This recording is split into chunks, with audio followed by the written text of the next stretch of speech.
This is part 53 of my series on my N-gauge model railway project.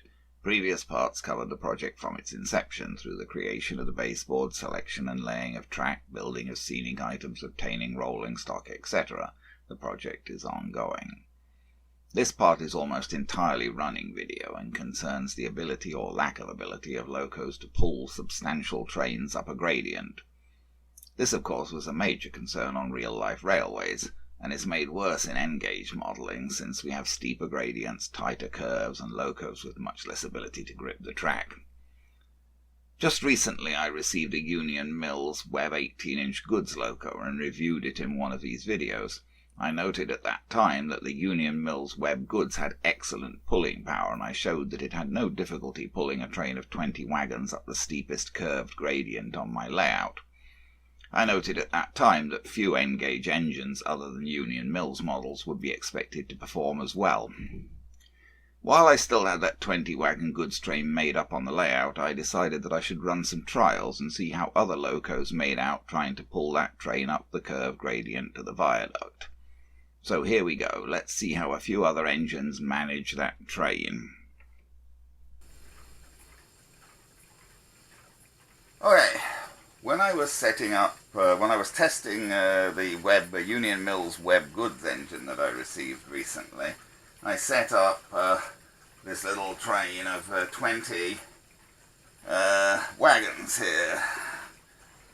And I was saying at that time, the Web goods pulled this up without any problem. And I was saying at that time that I didn't think many other engines, especially, well, non-Union Mills engines, would be able to do that. So I thought we'd have a little look at the relative pulling power of some engines. Whoa, I can see we got too much power on there for something like this. We don't want him saying anything. Now, of course, he's now decided he doesn't want to go at all.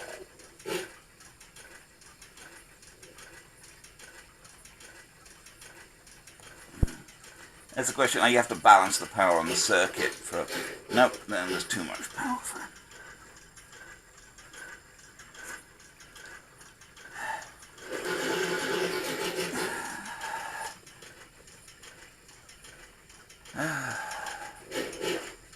Alright, that should do.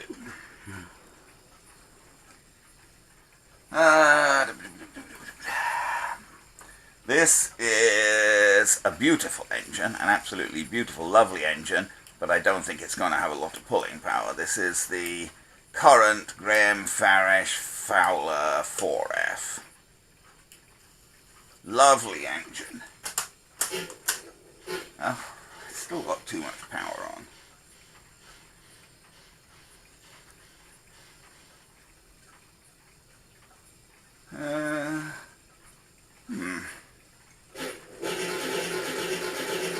He doesn't need a lot of power. This is the thing. A lot of these newer engines don't need a lot of...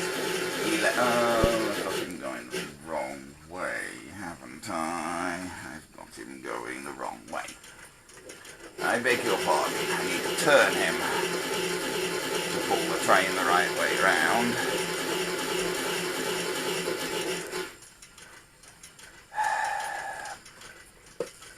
Sorry, need to turn the engine, that's what the turntable is for, but I need to turn the engine to have him pointing the right way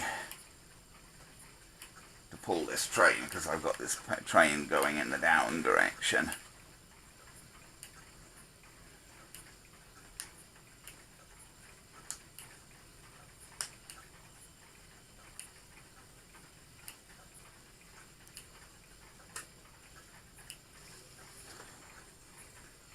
Okay.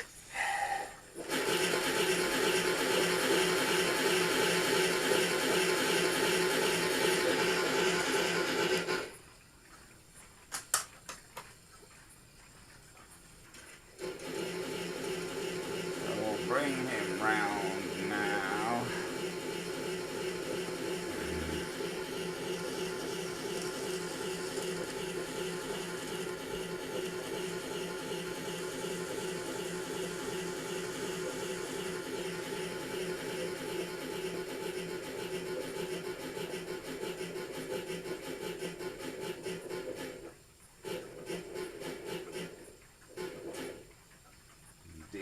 couple to that train. The wagons and the train all railed. So, you know, he'll pull the train on the flat fine, and it should be fine. No. You see, he won't even begin. I don't think there's anything I can do about that. He just won't even begin to pull the train up the incline. No. No. No. Not much to my surprise, he will not even begin to bring the train up the incline. He will very gently try and back the train, which he doesn't want to do either, because it's going round the corner. Okay. So I didn't think for a moment, honestly, he'd do it, but I thought we'd just demonstrate. That's the current production. Beautiful engine, lovely engine, but not much pulling power. Current production, Graham Farish. Oh, now it's gone and got stuck on the blithering pint, I think. I don't know. Yes.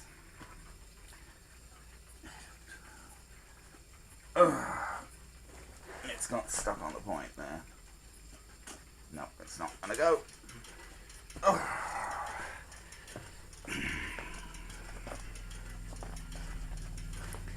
I'm not having much success here. No, it's derailed itself, I think.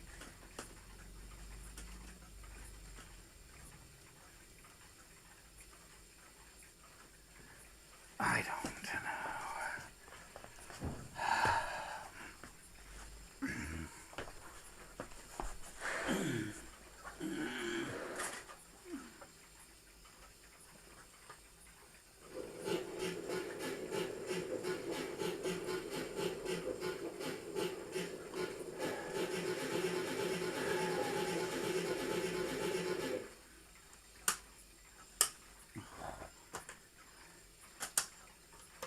Sweet point to throw.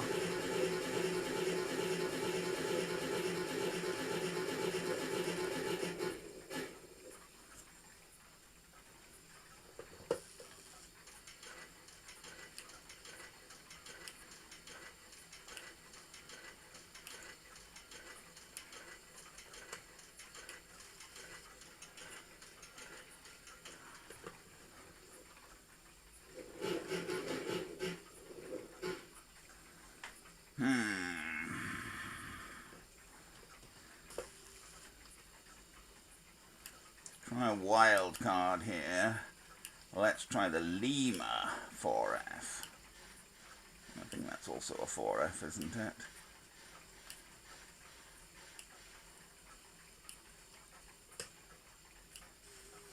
He's going to need considerably more power, I think, being an older engine.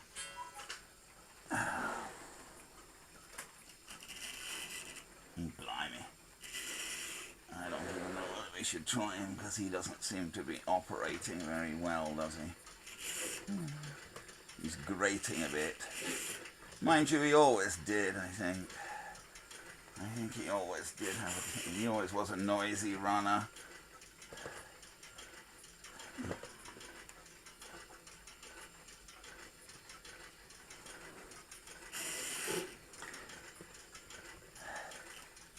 And maybe we won't bother with him, since he doesn't seem to be running well anyway.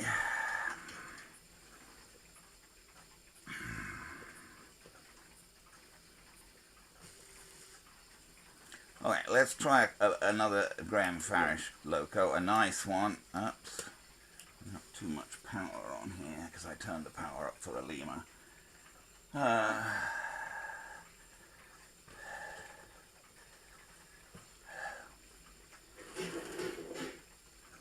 This is a slightly older Graham Farish. Which way round are we trying to go here? Wait a minute, we're trying to have the engine facing in the reverse direction.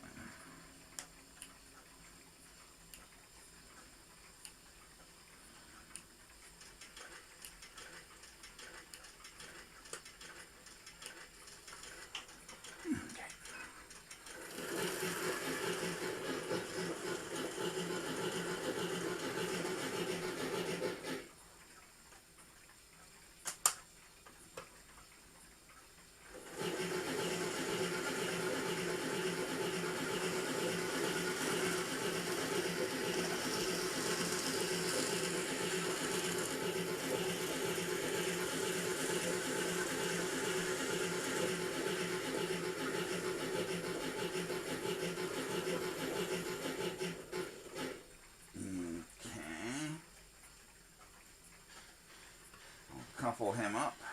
Keep an eye on the wagons, make sure they're not derailed. Okay. Nope. I don't know whether you can see that, but he's just wheel slipping merrily. As soon as I give him, he's just stuck there. He's just not moving forward at all. So he got further up than the fowler.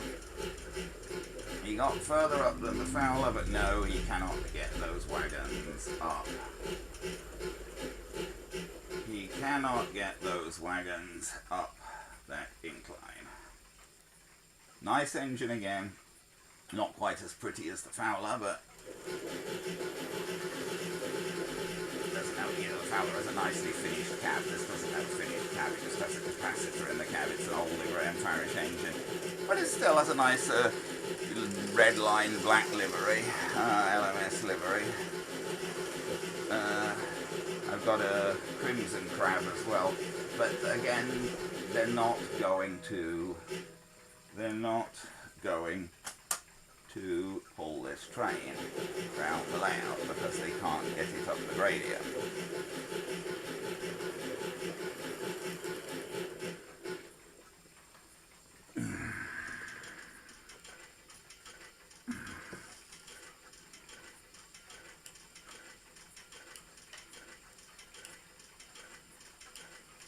So we'll put him back.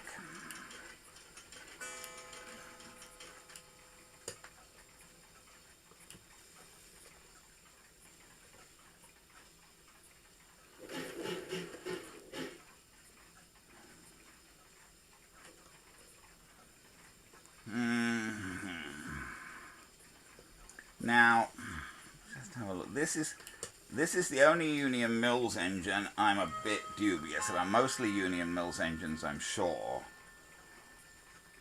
will do this. But this one I'm not so sure about.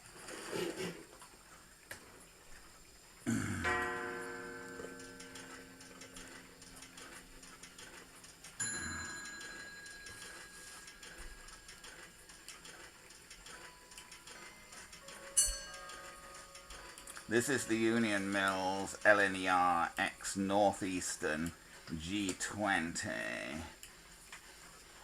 And in general, Union, well, I mean, he may well do it because he is tender driven. They're all tender driven, these Union Mills engines. I'm not sure we're beyond the point there.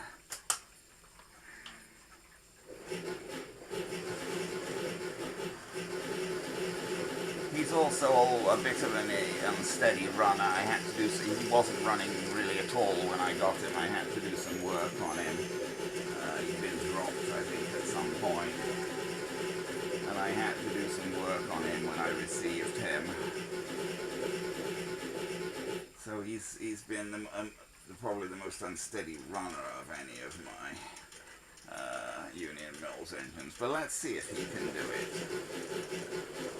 Generally speaking, I would expect most Union Mills engines to be able to pull this train up the incline. Yep, and indeed he can.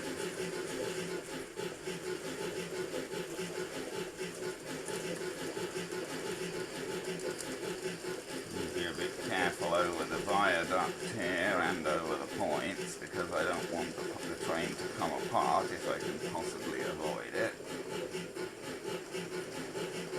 I want to try and keep the train together if I can. Ah, famous last words. See, this is the problem. And now the train's come apart. The train has come apart, the engine has decided it doesn't want to go.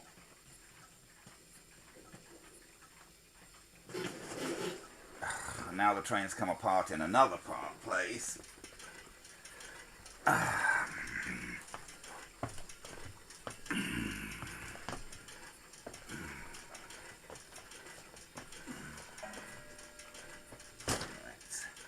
That milk wagon is derailed. Okay, the train might be together again now. Whether we can get it to move is another matter.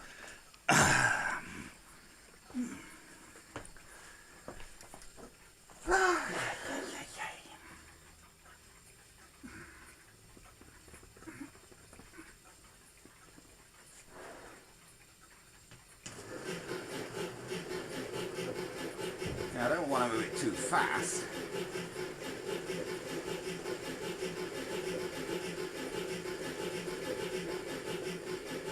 I'm afraid poking stick is a bit of an essential tool on my railway. I don't know whether other people have this problem, but for me I find it's just necessary to poke engines from time to time to get them going. And if I can't reach them, I need a stick to poke them. Anyway, so there you go. Nice, nice looking engine. Doesn't have a fancy cab or anything, but it has a nice livery. LNER, ex-Northeastern Railway, Union Mills, G440, G20. I believe it's G20. Oh, for goodness sake, and now but I've managed to derail him there. And I don't even know how I did that. Probably take him over the points a little bit too carelessly. And he's always been a little bit of a temperamental engine. He was not in the greatest of shape when I got him. His tender is derailed there. And his tender is actually his driver. He's tender driven.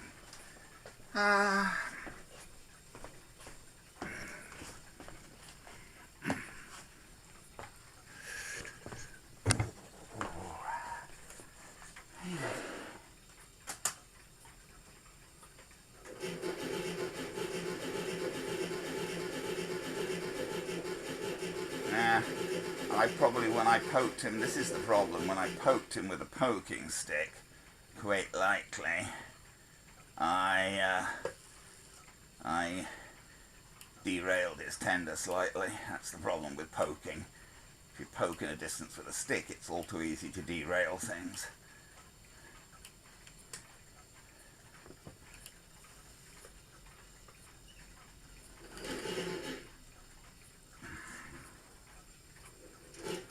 Well, I'm trying to slide him up to the point gently there.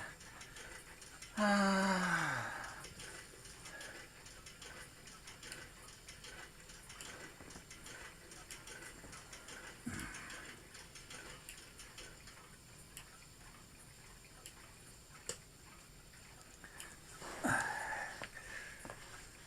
was going to try an engine here which isn't even on the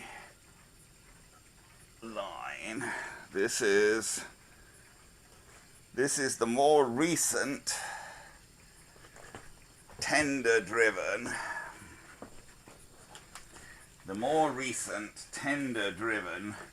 Graham Farish Black 5.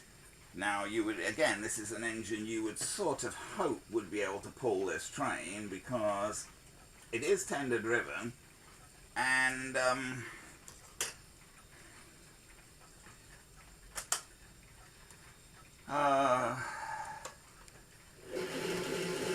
you know, I mean, a Black 5 with a mixed traffic engine, it really ought to be able to pull.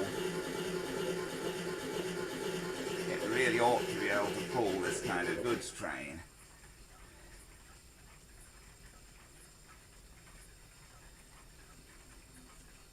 And we'll try and make sure we've got a good coupling there. And we'll see. Quite a nice looking engine again, not much in the way of cab detail, but he's got some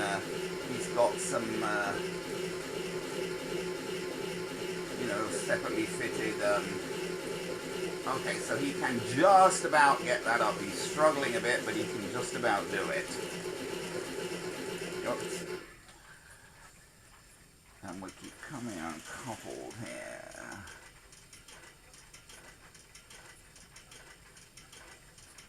No, that's not. We've got to be coupled and railed.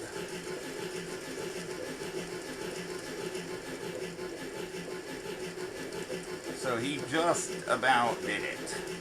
There you go. So we found a Graham Farish engine that can do it. The Black 5 there. That's the newer Black 5, the tender-driven Black 5. I doubt very much the Loco-driven. I've got the older Loco-driven Black 5 as well. But I don't think he would do it. But there you are.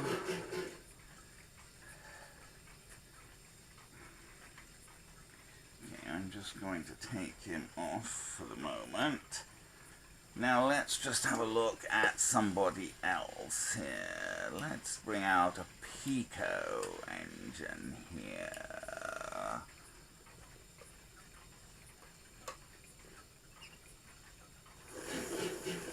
This is a Pico Jubilee Renown.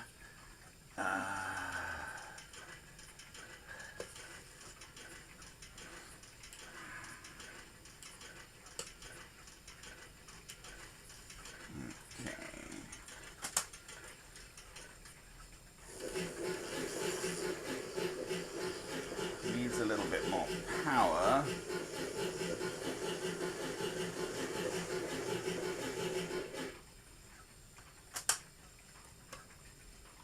Again, typically the older, I see our train has come apart again here as well.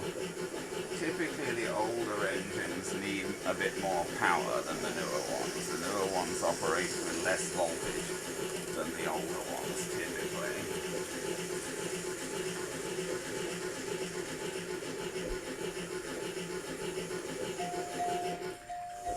Okay, we gotta stop here. Coming! Okay, resuming after an interruption for the doorbell, famous last words. So let's hook up the Pico Jubilee here. I took the opportunity to rejoin the train while I had the cameras off, and we'll see how he does. Okay, well, he does pretty well. He really doesn't have any trouble pulling that train up there, but then again, he is tender driven. So there you go. The Pico Jubilee had no trouble. The Graham Farish tender-driven Black 5 struggled a bit, but it did get up. The Pico Jubilee seems to show no trouble at all pulling that up. Of course, the Jubilee is really more a passenger engine, really. But, well, at least he can pull this goods train. Oh. We lost it again. We seem to keep losing the connection between those two box vans going around the corner.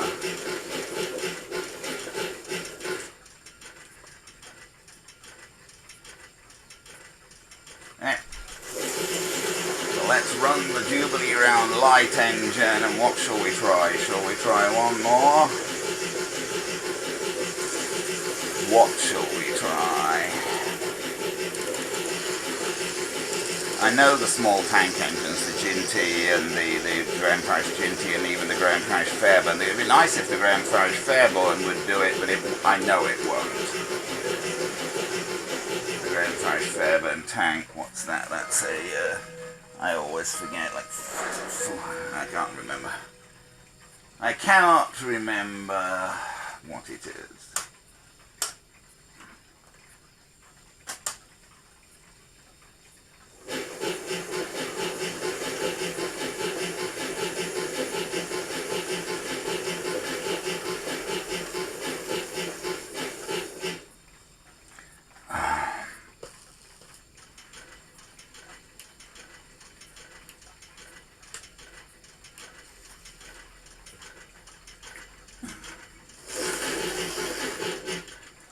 Okay, so he's back in.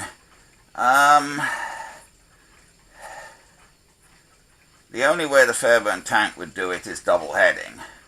It'll do it double heading with you know, with something else, but what is, I don't even know what that is. What is that? Oh. Is that?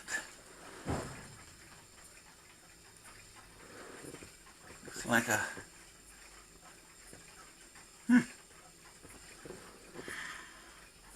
I can't even tell offhand what that is.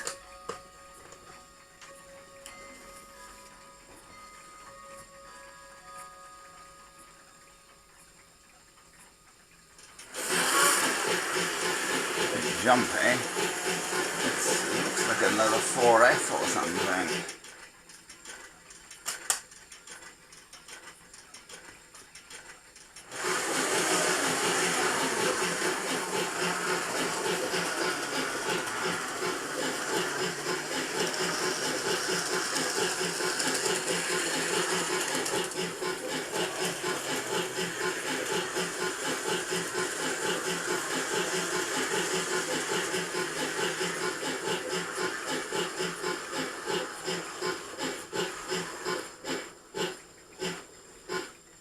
I'm inclined to just look what that is. Yes, it's a Graham Farish. It's Loco. It's a Graham Farish Loco driven.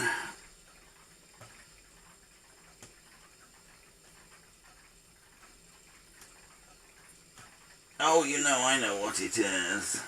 I know what it is. It's not a 4F. It's a 440. It's an ex-Midland. It's an ex-Midland compound. Have I got it railed right? No, I haven't. It's hard to rail things properly on a curve. Again, it's not really a freight engine. It's an ex-Midland. It's an ex-Midland compound 440, 4P, so it's a passenger engine really. And I don't think it's going to get this goods train up back. I doubt it. No. Oh. Nobody's going to get the goods train anywhere if the goods train won't stay together.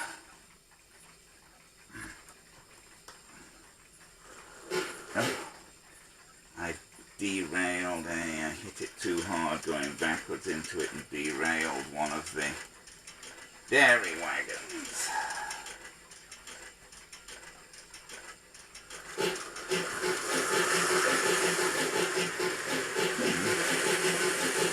Nope, he's still in the standard Graham Farish thing of getting terrible wheel slip halfway up. He got further up, mind you, in all fairness to him, he got further up I think even than the crab, but no, he's not going to do it.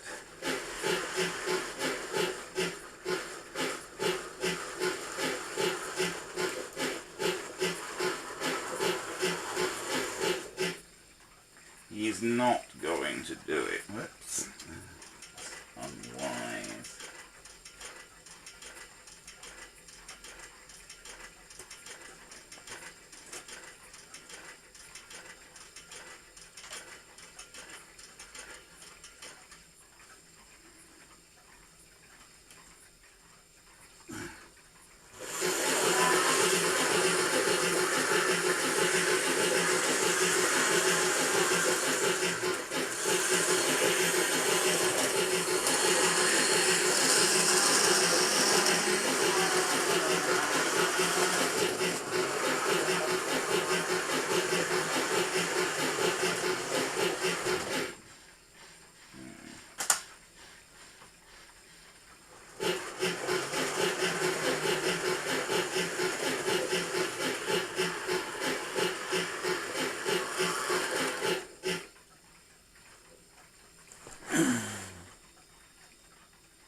Possibly not railed correctly, maybe he is.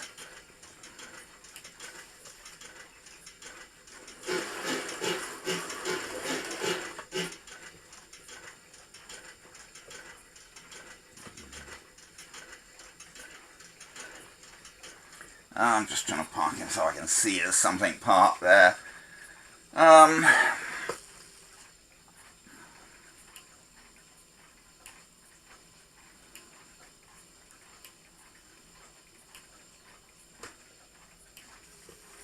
Okay, well, too much power for him being a newer engine.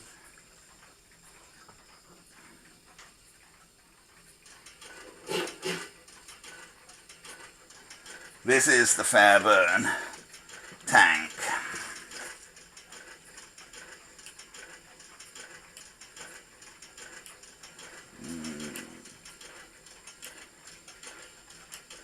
Again, quite a nice engine.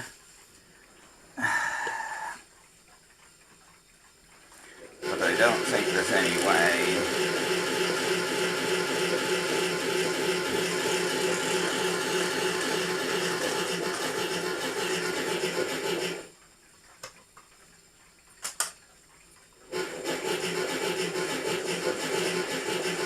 He's also a bit prone to derailing because he's got a pony truck.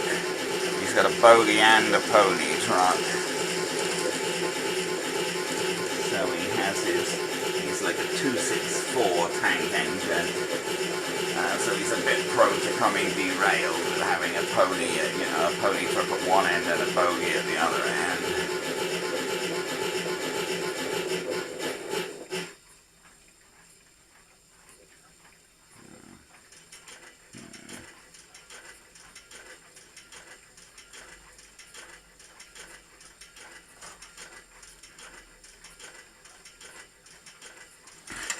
Trying to get a coupling there.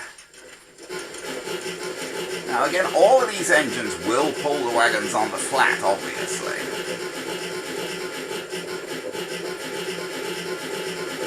Where they have the problem is that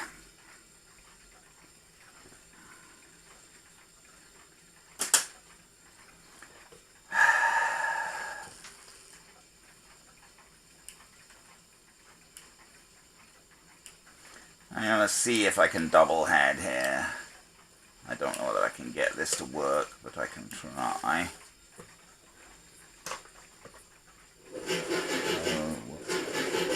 I thought we turned him off. Oh, because he's on the middle, so you can't really turn him off. Okay.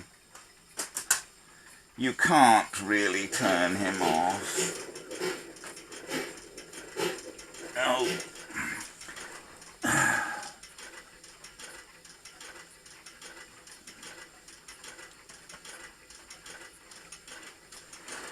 You can't turn him off because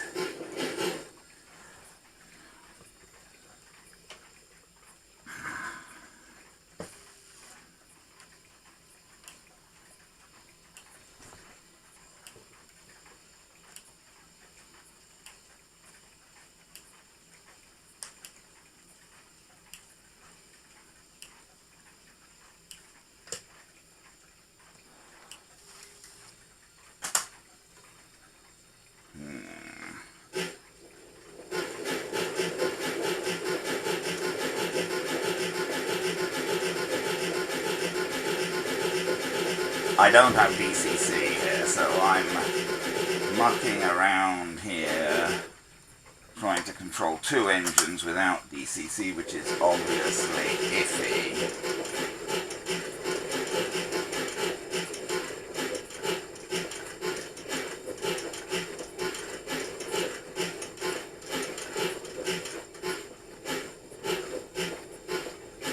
Well, I could bank.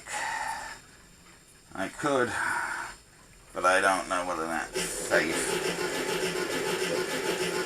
It's going to be easier to bank than to double head, of course, because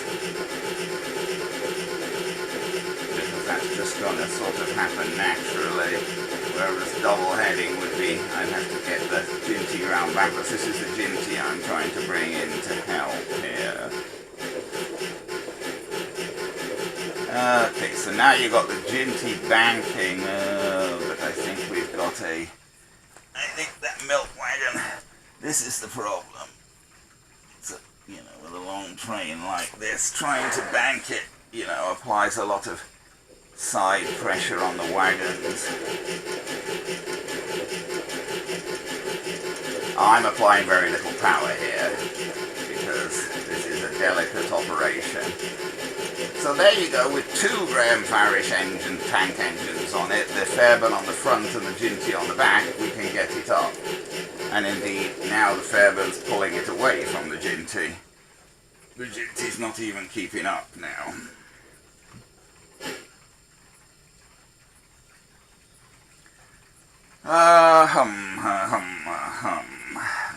I'm going to cheat a bit. I'm going to take the Ginty off. They bleed very little power, those things. I've got the power turned right down. Oh well, we run out of battery now anyway.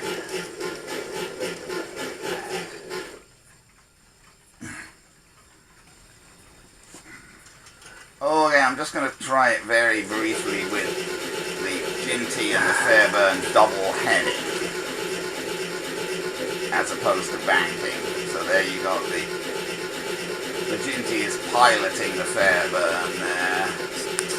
And they're struggling a bit, but they can just about get up. There you go.